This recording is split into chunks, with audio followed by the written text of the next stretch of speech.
I'd like to propose some changes in the way in which CIDA delivers its program. CIDA is the Canadian International Development Agency.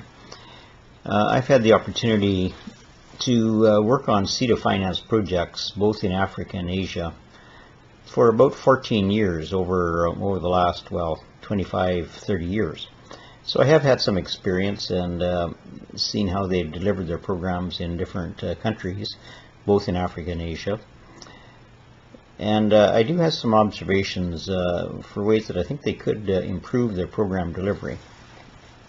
CIDA, at one time CIDA financed, had projects in close to 40 countries around the world. And about 15 years ago they reduced that. I've forgotten the exact number, but probably around 15 to 20. Probably closer to the 20 mark. And there are some significant savings that can occur from that because they don't have to have as many people spread as thinly delivering programs in that many countries.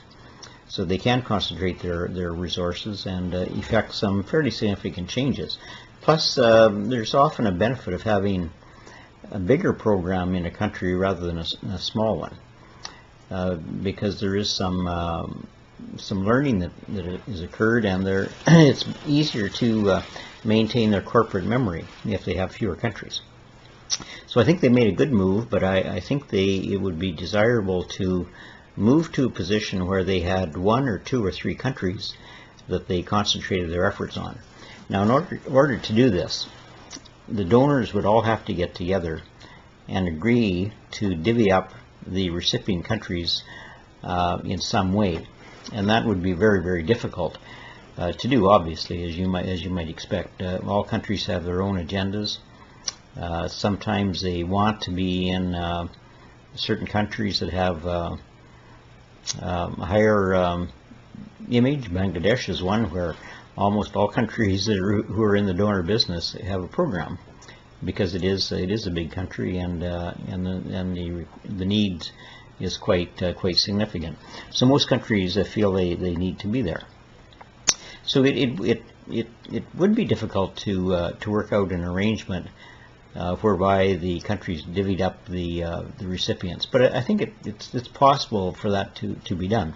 The other problem is that within, let's say, Canada, the politicians quite often want to have a presence in a large number of countries. For instance, there's a large Haitian population in Montreal, and so CIDA and the politicians would like to be able to let the Haitian community in Montreal know that they're working with their countrymen. There may be quite a few Bangladeshis in Toronto, other ethnic groups in other cities. I think you understand the point I'm making, that the politicians like to be able to go to the different areas and for political reasons indicate to them that they have a program there.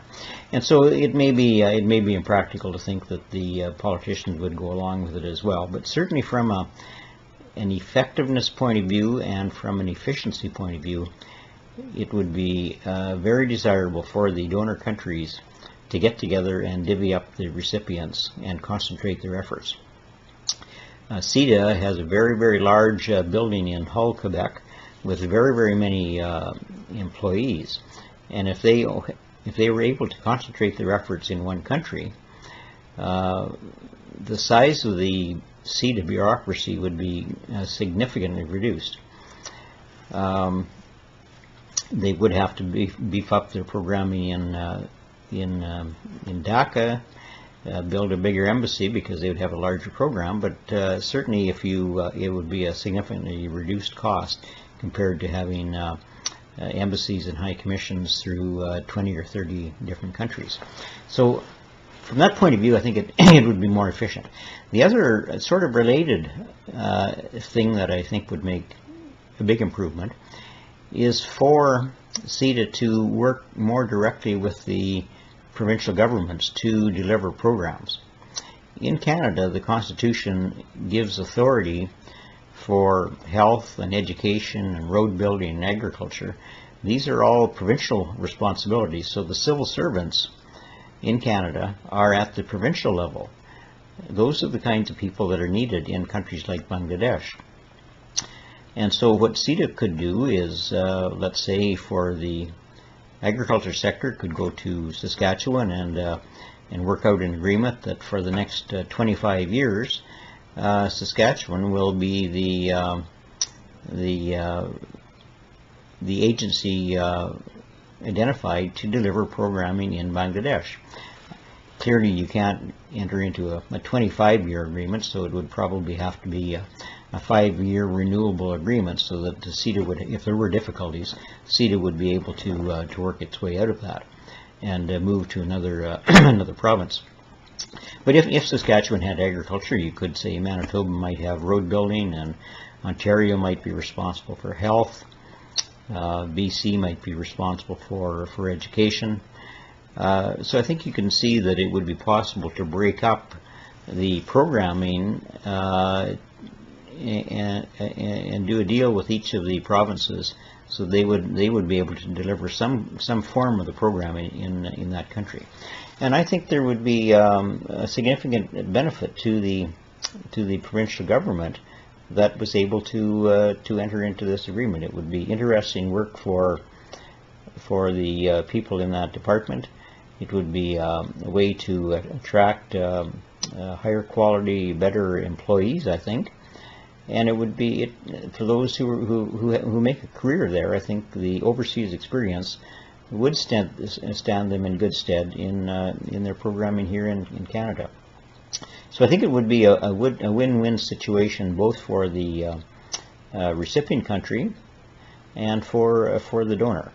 As I say, there's a lot of things that would be difficult to negotiate, and at the end of the day, I'm a pragmatist. I suspect that it would not be able to negotiate it at the national level.